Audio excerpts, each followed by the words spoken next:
ಎಲ್ಲ ನನ್ನ ಪ್ರೀತಿಯ ಸೆಲೆಬ್ರಿಟಿಗಳಿಗೆ ನಾನು ನಮಸ್ಕಾರ ಹೇಳಲ್ಲ, ಇಲ್ಲ ಥ್ಯಾಂಕ್ಸ್ ಹೇಳಲ್ಲ, ಇಲ್ಲ ಧನ್ಯವಾದ ಹೇಳಿದ್ರು ಏನೇ ನಾನು ಪದ ಯೂಸ್ ಮಾಡಿದ್ರು ಕೂಡ ತುಂಬ ಕಮ್ಮಿ. ಯಾಕಂದರೆ ನೀವು ತೋರಿಸಿರೋಷ್ಟು ಪ್ರೀತಿ ಅಭಿಮಾನ ಇನ್ಯಾವತ್ತೂ ಅದನ್ನು ಅದು ಯಾವ ಥರ ರಿಟರ್ನ್ ಮಾಡೋದು ನನಗೂ ಗೊತ್ತಾಗಲ್ಲ. ಬಟ್ ಇವತ್ತು ಆ್ಯಕ್ಚುಲಿ ಇಲ್ಲಿ ಕೂತ್ಕೊಳ್ಳೋಕ್ಕಾಗಲಿ ಹೇಳೋಕ್ಕಾಗಲಿ ಒಂದೇ ಒಂದು ರೀಸನ್ ಏನಂತಂದರೆ ಈಗ ಆ್ಯಕ್ಚುಲಿ ಬರ್ಡೇ. ಯಾಕಂದರೆ ನೀವುಗಳು ತುಂಬ ಆಸೆ ಪಟ್ಟಿದ್ರಿ, ನನಗೂ ತುಂಬಾ ಆಸೆ ಇತ್ತು. ಯಾಕಂದರೆ ಪ್ರತಿಯೊಬ್ಬರನ್ನು ಮೀಟ್ ಮಾಡಿ ಥ್ಯಾಂಕ್ಸ್ ಹೇಳೋಣ ಅಂತೇಳಿ. ಯಾಕಂದರೆ ಪ್ರತಿ ಸಲ ನೀವು ಬಂದಾಗಲೂ ಎಲ್ರಿಗೂ ನಿಂತ್ಕೊಂಡೆ ಆ್ಯಕ್ಚುಲಿ ಕೈ ಕೊಟ್ಕೊಂಡು ಎಲ್ರಿಗೂ ಒಂದು ಥ್ಯಾಂಕ್ಸ್ ಇಲ್ಲ ವಿಶಸ್ ತೊಗೊಳ್ತಾ ಇದ್ವಿ.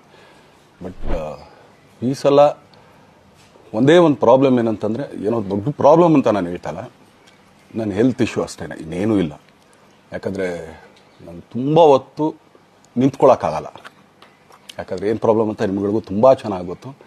ಯಾಕಂದರೆ ನಿಂತ್ಕೊಂಡು ನಾನು ಆ್ಯಕ್ಚುಲಿ ಎಲ್ರಿಗೂ ವಿಶ್ ಮಾಡೋಕ್ಕೆ ನನ್ನ ಕೈಲಿ ಆಗಲ್ಲ ಅಂತ. ಯಾಕಂದರೆ ಯಾವಾಗ ಇಂಜೆಕ್ಷನ್ ತೊಗೊಳ್ತೀನೋ ಒಂದು 15-20 ದಿನ ಅಲ್ಲಿ ಬಿ ಓಕೆ. ಬಟ್ ಆಮೇಲೆ ಮತ್ತೆ ಅದ್ರ ಪವರ್ ಕಮ್ಮಿ ಆಗ್ತಿರಂಗೆ ಪೇನ್ ಸ್ಟಾರ್ಟ್ ಆಗುತ್ತೆ.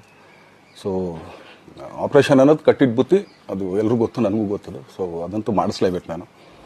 ಸೊ ಆದ್ದರಿಂದ ದಯಮಾಡಿ ಎಲ್ಲ ನನ್ನ ಸೆಲೆಬ್ರಿಟಿಗಳು, ನನ್ನ ಪ್ರೀತಿಯ ಸೆಲೆಬ್ರಿಟಿಗಳು, ಇದೊಂದು ಸಲ ನನಗೆ ಕ್ಷಮೆ ಕೊಡ್ರಿ. ಯಾಕಂದರೆ ನಾನು ಸಿಗ್ತೀನಿ, ನಾನು ಸಿಗಲ್ಲ ಅಂತಲ್ಲ, ಖಂಡಿತ 101% ನಾನು ಸಿಕ್ಕೇ ಸಿಗಬೇಕು. ಯಾಕಂದರೆ ನಿಮ್ಮೆಲ್ಲ ಇಂಡಿವಿಜುವಲಿ ನಾನು ಥ್ಯಾಂಕ್ಸ್ ಹೇಳಲೇಬೇಕು ಅದನ್ನು.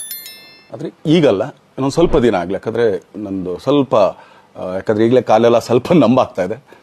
ಸೊ ಸ್ವಲ್ಪ ನಮ್ಮ ಡಾಕ್ಟರ್ ಹತ್ರ ಎಲ್ಲ ನಾನು ಕನ್ಸರ್ನ್ ಮಾಡಿ ಏನು ಮಾಡ್ಬೋದು ಅದಕ್ಕಿನ್ನು ನೆಕ್ಸ್ಟ್ ಅಂತೇಳಿ. ಯಾಕಂದರೆ ಸ್ಪೈನಲ್ ಕಾರ್ಡ್ ಪ್ರಾಬ್ಲಮ್ ನಿಮಗೂ ತುಂಬ ಚೆನ್ನಾಗಿ ಗೊತ್ತು. ನಿಮ್ಮ ಪ್ರೀತಿ, ಅಭಿಮಾನ, ಪ್ರೋತ್ಸಾಹ ನನ್ನಂತೊಂದ ಮೇಲೆ ಇರೋದಕ್ಕೆ ನಾನು ಯಾವತ್ತೂ ಚಿರಋಣಿಯಾಗಿರ್ತೀನಿ. ಯಾಕಂದರೆ ನಿಮ್ಗೆ ಯಾವುದೇ ಕಾರಣಕ್ಕೂ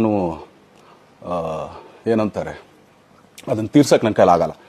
ಯಾಕಂದರೆ ನೀವು ಕೊಟ್ಟಿರೋಷ್ಟು ಪ್ರೀತಿ, ಆಮೇಲೆ ಪ್ರೀತಿಗಿಂತ ಹೆಚ್ಚಾಗಿ ಒಂದು ಸಪೋರ್ಟ್ ಅಂತ ಹೇಳ್ತಿರಲಿಲ್ಲ. ಇವಾಗ ಆ್ಯಕ್ಚುಲಿ ಸ್ವಲ್ಪ ಚಾರ್ಜಿ ಹಿಂಗೆ ತಿರುಗೋಗಿದೆ. ಬಟ್ ಆದರೂ ಇವತ್ತು ಹಿಂಗೆ ನಿಂತ್ಕೊಳ್ಳೋಕ್ಕೆ ಹಿಂಗೆ ಸಪೋರ್ಟ್ ಕೊಡ್ತಾ ಇದ್ದಾರಲ್ಲ, ಸೊ ಅದಕ್ಕೆ ನಾನಾಗಲಿ ನನ್ನನ್ನು ನಂಬ್ಕೊಡೋರು ಎಲ್ಲರೂ ಕೂಡ ನಿಮ್ಗಳಿಗೆ ಚಿರಋಣಿ ಅಂತ ಹೇಳೋಕ್ಕೆ ಇಷ್ಟಪಡ್ತೀನಿ. ದಯವಿಟ್ಟು ನನ್ನ ಪ್ರೀತಿಯ ಸೆಲೆಬ್ರಿಟಿಗಳು, ನಿಮ್ಮ ಅಭಿಮಾನ, ನಿಮ್ಮ ಪ್ರೋತ್ಸಾಹ, ನಿಮ್ಮ ಆಶೀರ್ವಾದ ಸದಾ ಹೀಗೆ ಇರಲಿ ಅಂತ ಕೇಳ್ಕೊಳ್ತೀನಿ. ಖಂಡಿತ ಈ ಬರ್ಡೇಗೆ ಯಾರು ಸಾಂಗ್ಗಳು ಮಾಡಿದ್ರು, ಸೊ ಅವರೆಲ್ರಿಗೂ ಥ್ಯಾಂಕ್ಸ್. ಆ್ಯಕ್ಚುಲಿ ಎಲ್ಲ ಸಿಂಗರ್ಸ್ಗಾಗಲಿ, ಆಮೇಲೆ ಪ್ರೊಡಕ್ಷನ್ ಅವ್ರಿಗಾಗಲಿ, ಅವ್ರುಗಳಿಗೂ ತುಂಬ ಥ್ಯಾಂಕ್ಸ್. ತುಂಬ ಒಳ್ಳೆ ಸಾಂಗ್ಗಳು ಮಾಡಿದ್ದೀರಾ. ಸೊ ಇಷ್ಟು ತೋರಿಸ್ತಾ ಇದ್ರಲ್ಲ, ಅದನ್ನು ಎಕ್ಸ್ಪ್ರೆಸ್ ಮಾಡೋಕ್ಕೆ ನನಗೂ ಆಗ್ತಾಯಿಲ್ಲ. ಹೆಂಗೆ ಎಕ್ಸ್ಪ್ರೆಸ್ ಮಾಡೋದು, ಏನು ಹೇಳಿದ್ರು ಅದು ಕಮ್ಮಿನೇ ಆಗ್ತಾಯಿದೆ. ನನ್ನ ಪದ ಏನು ಹೇಳಿದ್ರು ತುಂಬ ಕಮ್ಮಿ ಆಗ್ತಾಯಿದೆ. ಸೊ ಇದೊಂದು ಸಲ ದಯಮಾಡಿ ಕ್ಷಮೆ ಇರಲಿ. ಸೊ ಖಂಡಿತ, ಬಟ್ ಆದಷ್ಟು ಬೇಗ ನಿಮ್ಗಳಿಗೆ ಸಿಗ್ತೀನಿ ನಾನು. ಅದು ಯಾವಾಗ ಅಂತ ಹೇಳ್ತೀನಿ. ಸೊ ಅಲ್ಲಿವರೆಗೂ ಮೊಟ್ಟೆಗೆ ಹಾಕ್ಕೊಳ್ಳಿ. ನೀವು ಹೆಂಗೆ ಆ್ಯಕ್ಚುಲಿ ದರ್ಶನ್ಗೆ ಹೋಗ್ಲಿ, ಪಾಪ ಆಯ್ತು ಇದು ಸಲ ಬಿಟ್ಬಿಡೋಣ ಅಂತೇಳಿ. ಸೊ ಈ ಸಲ ಬರ್ಡೇಗೆ ನಾನು ಸಿಗಲಿಲ್ಲ ಅಂತಂದಕ್ಕೆ ದಯಮಾಡಿ ಇದೊಂದು ಕ್ಷಮೆ ಇರಲಿ. ಯಾಕಂದರೆ ಎಲ್ಲ ಪಾಪ ದೂರಗಳಿಂದ ಬರ್ತೀರಾ, ಎಲ್ಲ ಮಾಡ್ತೀರಾ. ಸೊ ಬಂದಾಗ ಎಲ್ಲೋ ಒಂದು ಬಿಲ್ಡಿಂಗ್ ಮೇಲೆ ನಿಂತ್ಕೊಂಡು ನಾನು ಸುಮ್ಮನೆ ಕೈ ವೇ ಮಾಡೋದು ನನಗೆ ಮನ್ಸಿಗೆ ಅದು ಒಪ್ಪಿಗೆ ಆಗಲ್ಲ.